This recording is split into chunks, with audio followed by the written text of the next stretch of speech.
Hello guys, this is your अपरिचित 1500। तो internship आज हूँ फास्ट डे। तो फास्ट डे आम रूममेट मैंने बाहर गलु तो कॉलेज स्कूल को। तो फास्ट स्कूल गला बेलू से स्टार्ट हो जाता प्रेयर। आम गलु फास्ट दिन में फास्ट लेट हो गलु गलु गला सागे सागे मैडम किसी क्लास कला मैडम कहले आम गोटे नुआ टेबुल टेनिस आसी। तो टेबुल टेनिस आम टे इनस्टल करदे। तो टेबुल टेनिस आम दुई भाई मिसी खोलीदेलु।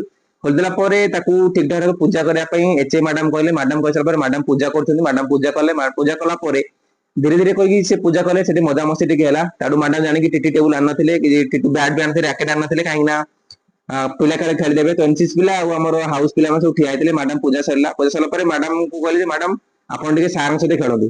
तो एच मैडम आमर खेलुले। तो से जमी पिली बाड़ी खेलना भाई खेलता। ठीक अच्छे। तो खेली सारापर देखिए ना आमर जी मैडम थे पीटी मैडम ऋतु मैम से प्रोफेशनल से टीटी टेबुल टेनिस खेलती। तो से कहले ना मुझे सार सहित खेली। ठीक अच्छे। तो सार सहित से खेलिले। खेली सारा आम सार जी आम इंटर्नशिप जाम शिशिर सार से सांगे सांगे कहले मुझे भी पिला खेली। तो मो मुंडे भी रही मुझे ना मुझे खेली। तो मैडम कहली चलते खेलिया। तो जेहतु पिला मन रखी था आप जानी था न जानी था जदि आप इंटर्नशिप जाऊँ सब गेम जाना पड़ो। ठीक अच्छे। खाली आप निज डिसिप्लिन निज स्पेशलाइजेशन खाली खेल हेनी। तो सब जिन जाना पड़ो। ठीक अच्छे। तो हूँ प्रथम दिन जोटा कि प्रथम दिन में फास्ट लेट्रे पहुंचू। लेट्रे पहुंचला सागे सागे टेबुल टेनिस देखिलु सब ठीक ठाक सब सिस्टम अच्छे कि नहीं। तो बस आज खाली बस खेल है। खेल सरला मैडम कहले ठीक अच्छे टेबुल टाक भांगी दे भांगी थोईदेवा थोईदेला आप घर को जाए।